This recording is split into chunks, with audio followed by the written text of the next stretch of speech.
I've had a lot of new interest from subscribers lately about the Apothecary and about herbal medicine and talking about terminology and understanding what it is. So I figured while I'm shaking all of my jars of herbs that are currently being tinctured, I figured let's go ahead and kind of break down the basics of them.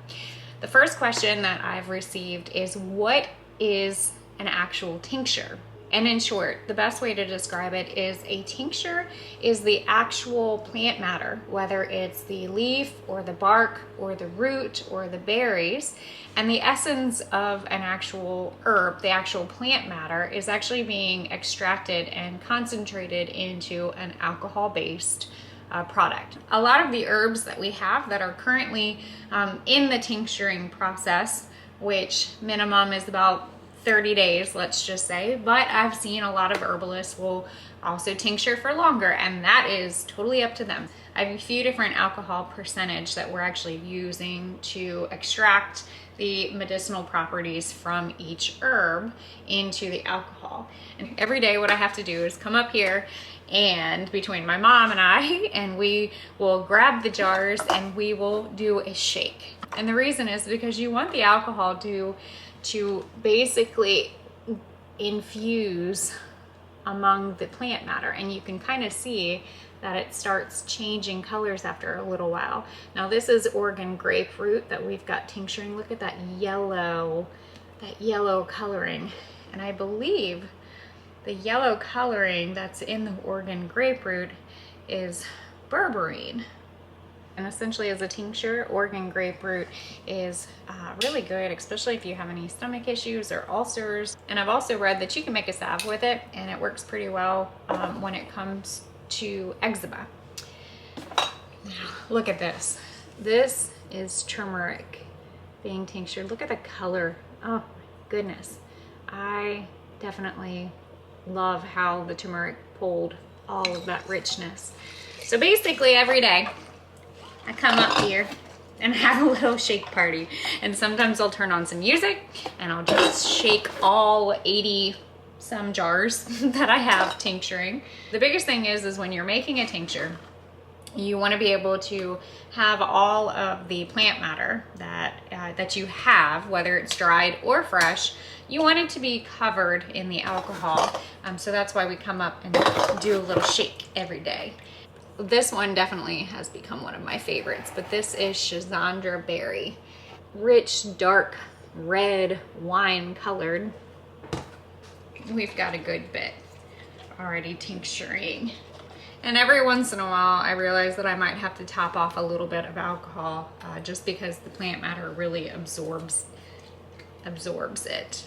This one right here is teasel root. Teasel kind of looks like a spiky pine cone that grows straight up in our area. And I've had a lot of people ask about our area, and just to reiterate, when we do our foraging, it really depends on what we're foraging for and what time of year.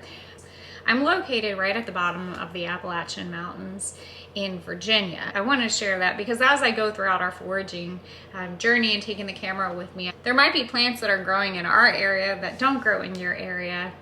And if they do grow, there might be a different time. So I'm just speaking from what I know that grows and kind of when it grows. But teasel is actually one of those plants that I was really excited to come across and harvest some roots for it. Teasel is used in many protocols, especially when it comes to Lyme's disease. And that was one that we have got ticks all over the place. So I felt like it was really important for me to have teasel in our apothecary because I might need it. And when I need it, at least it's gonna be done. The shelf life of a tincture after this is already pressed out and stored in amber color bottles, which, hold on really quick.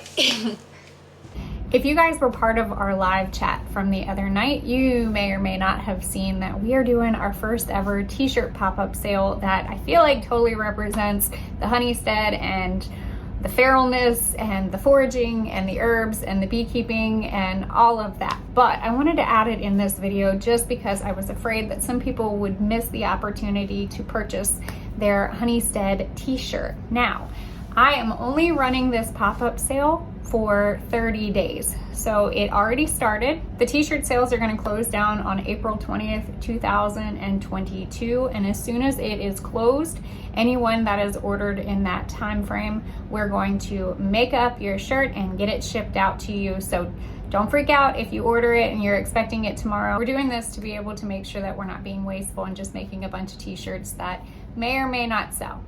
I wanted to show you guys really quick. This is the t-shirt. I am rocking it right now. It is the Honeystead Tshirt, and it says, "Stay feral." There's a variety of different mushrooms and a pawpaw, fruit, and some blackberries. And look, I even got a little bee in there. And then, of course, some lovely dandelion and some morel mushrooms that I have on the side. I was really excited about this shirt design. So the link for the t-shirt sale I will put in the description below, and I will make sure to pin it in the comments as well. Again, we are going to run this until April 20th, 2022. So there's only a few weeks left for you to be able to order your own Honeystead t-shirt. I am pumped about this though. I was really excited to be able to share it with you guys, and I'm excited to see who gets one. And make sure if you do order one, as soon as you get it, take some pictures and tag me in it. I'd love to see everybody rocking the Honeystead t-shirt. I want to say thank you to Max for sending over a box full of 8-ounce amber bottles. This is going to be absolutely great, especially when we go to press all of these out. We store all of our tinctures in amber colored bottles, much like what's inside this box, because it helps eliminate the sunlight from going into the bottle and breaking down the actual plant matter that's been extracted. For us, after we tincture and press it out, we store it in those amber bottles. Now, I did read, which we also have a lot of viewers that have asked about non-alcohol tinctures, which we have tinctured many in some apple cider vinegar as well. However, the shelf life is not as long, because we do understand that there are many people who don't do alcohol in their life, and that is totally fine. What I will say though is there are ways to help when it comes to using an alcohol-based tincture, that you can actually take the tincture dropper and drop it in something hot, like a hot tea, and that heat will help evaporate some of that alcohol. And the other option that we have too, which I'll be doing very soon, is we've got glycerites that we can actually use, which is not an alcohol base. So that tastes a little bit sweeter and tends to be a little bit easier when it comes to taking your dose of your tincture. There are options out there for herbal medicine, and you don't have to take a tincture. You can make a tea. But for me, I think tinctures have definitely been the way to go. So we are exactly a month out from the day that we got all these tinctures set.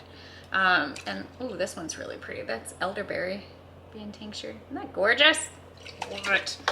We've got corn silk, which I know I talked about corn silk, I think, in one of my last videos, especially if you have kidney stones. Calendula. I started a bunch of calendula seeds when I was planting my garden. Calendula is great, especially in a salve form, which we do love a good bit. Here's some chaga. Ooh, look how dark that is. I love being able to see all the plant matter and all the color that changes. Some burdock root. Burdock root grows all over the place here, and you can harvest the root and you can eat it. I actually have a huge burdock root that I purchased from an Oriental market not far from us, but the other name for burdock root is actually called gobo, and it's really delicious. But medicinally, burdock root actually offers a good bit as well. Burdock root is not only really good for your digestive system, it's actually said to be very cleansing and blood purification, and it helps support your liver. It's packed full of antioxidants, and there's also studies about burdock root actually helping support your body when it comes to free radicals and cancer forming cells. So we like some burdock root for sure. This is called red root. Look at that color. Red root is a shrub that grows in this area. Traditionally, Native Americans used to actually brew red root and use it as a tea to help treat respiratory conditions, any viruses, any colds. I even read that it also helped with toothaches as well, and any digestive issues. I think one of the things that I've really enjoyed is learning about the history of the plant medicine, learning about the cultures and the stories that each herb has and where it was found, like how it was found. Could you imagine just being back many years ago and not having the advancements that we have, we're so blessed with, we're so fortunate to have. And there is a place for modern medicine. There is a place for absolutely the practice of medicine. I mean, we have come so far, but hearing the history and reading and learning about the original stories for each plant, it's definitely remarkable to see where we have come. And also, do not forget it. But for me right now with herbal medicine, it's more about learning the plant and learning the chemical components that are in it and how it reacts to your body. Looking at the phytochemistry of the plant and how it breaks down and what are the actions of each plant. And retraining my brain. You know, before, if I had a migraine, I would take Excedrin, you know, and that would knock out my migraine pretty quick. But there's also plants that can do that. There are also medicinal properties in these plants that have been able to help with my migraines, and one of them is called feverfew, which I have a big thing of it already tinctured and pressed out on top because I've been able to see how much it's been able to help me. And then looking at like white willow bark, that's aspirin. That is, I mean, that's the same thing. But looking at white willow and reading about the chemical components that are in it, that's how they discovered aspirin. I will say that before you just start doing herbal medicine, make sure to do your research. Make sure to consult somebody, whether it is another fellow herbalist or your physician. And I've had a few people ask about books, and I will put that video up in the top corner because I put together a list of books that we've actually been able to really enjoy, and it really just depends on where I'm located. I've got a whole little library behind me, and when I'm learning about an herb and I'm learning about what it does, my favorite thing to do is lay out all of the books on this island and look up the same herb in all of the books, because each author, each herbalist has something that they've learned from another herbalist throughout the years, or they have their own unique way of sharing about that herb. So it's a good idea to get a few books that you can kind of learn and pick through. I'm excited to start sharing the herbs with you guys and talking about what you guys can do and how you can help yourself. So stay tuned for that. Thank you guys for watching, and as always, don't be afraid to get your hands dirty and learn something old.